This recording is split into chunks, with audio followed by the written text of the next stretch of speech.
I'm like, hey, so how we doing today? And then the guy is like staring at me and I'm like, hello, how we doing today? And he goes, and he started giving me sign language. I was like, no. oh. So how much of an ass did you feel at that point? I was the king of the world right there. Yeah.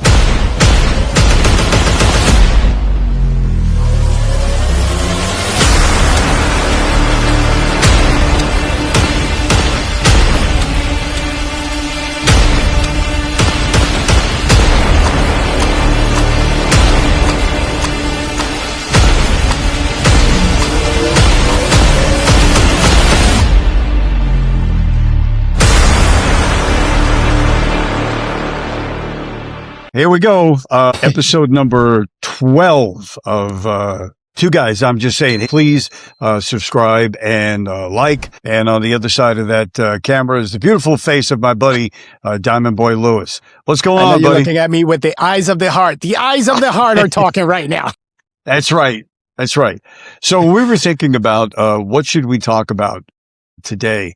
And we both chat about these things. Did you see this? Did you see that? I wanted to talk about what instantly turns you off in your travels every day. So I'd love to know from you, but I have two, and we'll throw it to you off the top of my head instantly. And one is bad manners. Yes. That's a instant turn off. And the other is anything that has to do with clean and neat, a car, whatever it is. Bad manners is probably at the top. But what are yours? Listen, in the personal side, I have this thing that just sets me off. When people walk into our cigar lounge, we immediately welcome them, right? So anytime that somebody doesn't acknowledge that initial hello, I'll double down. But I'll tell you a funny story. I'm actually kind of embarrassed to say it, but it is a little bit funny. So unfortunately, sometimes we have people that walk in and Carmen will say hello to them. And Carmen has a little bit of that thick Spanish accent. And some people, you'll blow her off and then I'll double down on the hello. But one day we had two gentlemen. You mean they don't say hello back? No, they'll, especially older men, the machismo for some reason kicks in. So it's very awkward, but I take the awkwardness away because my hello is a little bit louder and more direct, and then and that breaks down the wall a little bit. Oh, but I'll tell you this: I had two gentlemen walk in one day, and I'm like, "Hey, welcome. How you guys doing today?" And I see the guy walking, not even at least a little bit of eye contact, and I'm like, "Okay." So I give them 30 seconds. So they're approaching me a lot quicker. I'm like, "Hey, so how we doing today?" And then the guy is like staring at me, and I'm like, hello, how we doing today? And he goes, and he started giving me sign language. I was like, no. Oh. I'm like, and he's like, yeah. Okay. So we had an interesting conversation. Eventually he did get, we went through the humidor, which took us a minute, until, my sign language is very limited. And actually that motivated me to learn a little bit more of sign language. But I thought he was being an ass at the beginning, and, cause I got louder as he got closer because there was no acknowledgement, because that's happened before. So on the second hello, when I get louder, I get acknowledgement right away. But I was on my third one, and the Puerto Rican was starting to kick in a little bit until he gave me the sign language. And then I thought he would, I looked at the other guy to see if he would laugh and do something. And no, man, they were extremely serious, and they were just, and they were going back and forth. And then I noticed that they were paying attention to my lips to see what I was saying. Because, they're very good lip reading. But I got to tell you, I don't get embarrassed that often. Wow. So how much of an ass did you feel at that point? I was the king of the world right there. Yeah. And I've told that story a couple of times. That's legitimate. That's a legitimate, mistake. You have no way of knowing that. However, the rudeness of just ill manners of people, I got to probably say that the number one where I find it the most is holding a door open for someone and they just walk right through. Yes. Now, it depends on the kind of day I'm having. You'll know me for long enough. Some days I'll let it slide. And then there's some days like, nah, it's not going to happen today. And if I hold the door open, and there's one exception where it has never happened, but in all the other places that I hold the door, they just walk right through. I will say, you're welcome. And I'll get one of two responses. I'll get that they just keep walking now because they're completely rude, or they pretend Thank you. It's like, yeah, it's too late. It's one of those. That's one thing. And I will tell you that the only place that this has never happened, honestly, so far, and I don't know why, it just is the doorway to the gym that I train in. People have opened the door for other people even before you get to the door, holding it up for someone after you. And I got to tell you that every single time there's been a thank you, appreciated. That is the only place in the gym that I train, which is fantastic. The other turn off instantly is, as I said before, anything that has to do with cleanliness, especially on someone. Yeah. Now, that doesn't mean that you have to go out and dress like you're walking in the streets of Milan, but you can have a sweat outfit on that you look great. But there are people that you can see, and I say this all the time to Marlene, that person did not combine soap and water today. You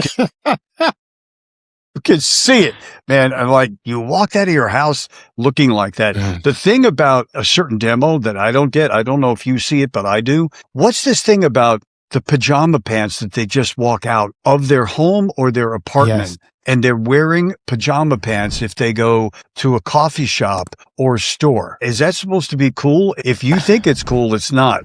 Yeah.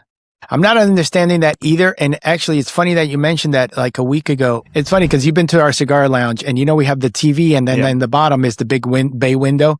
So we call the bay window the entertainment channel. I saw a young teenagers walking by, two teenage girls, and it's the middle of the day. And the girl had like something on her hair, but she was walking around with a little sheet, like she was sleeping at home. And then like the fluffy sandal, it literally looked like she was in the middle of her living room, but just walking downtown. And I told Carmen, I was like, is this a new fad? Yeah. Yeah. Carmen calls them the little nanas, right? There's like, how the kids have their little sheets that they carry on, but these are like older teenagers. And I was like, is this a new thing that I don't know about? I mean, I try to keep up on everything and try to read about everything, but this is something. And she's like, no, just, some people do that. I'm like, well, I think if anybody has gone to buy a home, whether it's condo, private house, townhouse, whatever, and you've walked into enough and they know you're coming to potentially buy the home. We've walked into homes that has had sinks chock full of dishes. We've walked into bedrooms, no lie, that the bed was not only not made, it was up in like a mountain of whatever the blankets, whatever it was just thrown there. Bathrooms, well, that's got to be the worst of what I have witnessed in a bathroom, especially what the bathtub looks like. Grant this, and I'll be transparent with the audience, but my parents were in a home that raised us that was immaculate. And it's the Italian household that everything had its place. These are the good towels. You can't use those. They're for show. But this is the little towel you can use for your hands. Like, I can't use that towel. No, why? It's for company. We have a few stories. I'm going to remind Al about this story right away. He's going to know what I'm talking about. Well, we used, when Al and I worked together, we used to follow another jock, and we had to open the studio door at least 20 to 30 minutes prior to us going on air. You remember, I'm not going to say anything else. Yeah, I'm not going to say it either, but you left out one important thing. In the winter, this person had the heat on in the studio to 100. Am I telling the truth? To 100. And I don't know what it was about this person, but there was this odor. Now you crank it up with the heat in a studio that has very little ventilation. So I remember, It intensified.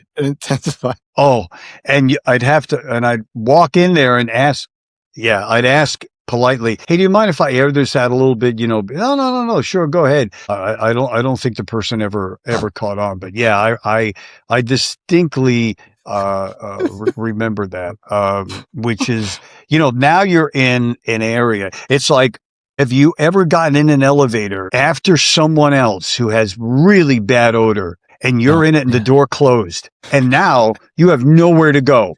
And because it's me and only me, the elevator door opens up. The person walks in thinking, you stink. That was you. So what I started to do, and I if it is like bad, because the person walks out of the elevator so fast. You get Sure. in, it doesn't really hit you for like a second or 2 seconds. And at that point, the elevator door has closed. So what I made a point was just for my own benefit. It was like, if somebody walks in the elevator, I honestly, whether they're friendly or not, make the announcement. Hey, this is not me.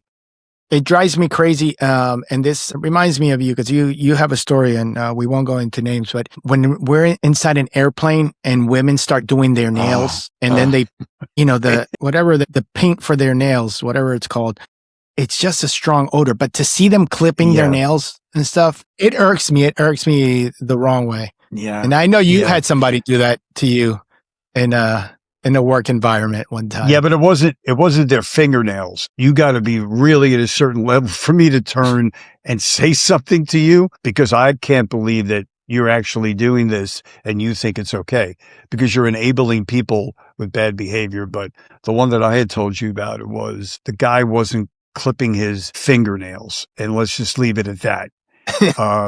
Where in my mind, it went not past that he thought about it and said, sure, let me take my shoe off and do this right here. It wasn't even the fact that he was doing it. It was that he thought about it. There was no filter, and said, let me just do this disgusting thing right here in public. I had to tell you, one of the things that also drives me crazy is, the people that eat and they'll leave the garbage of their food on their desk and stuff. Okay. One of the last show that I was on, my boss was one of those people.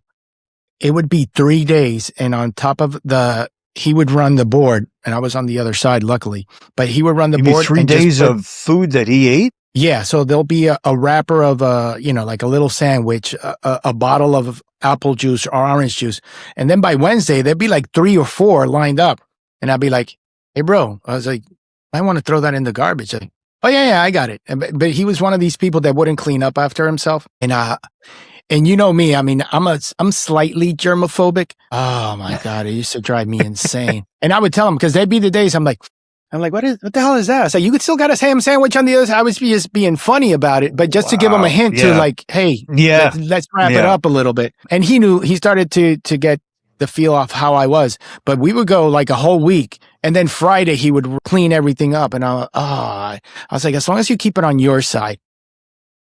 It was horrible. Are we getting to the point where people just don't care? Whether it's cleanliness on themselves, that it's a self-respect, walking into a door when you're holding it open for someone.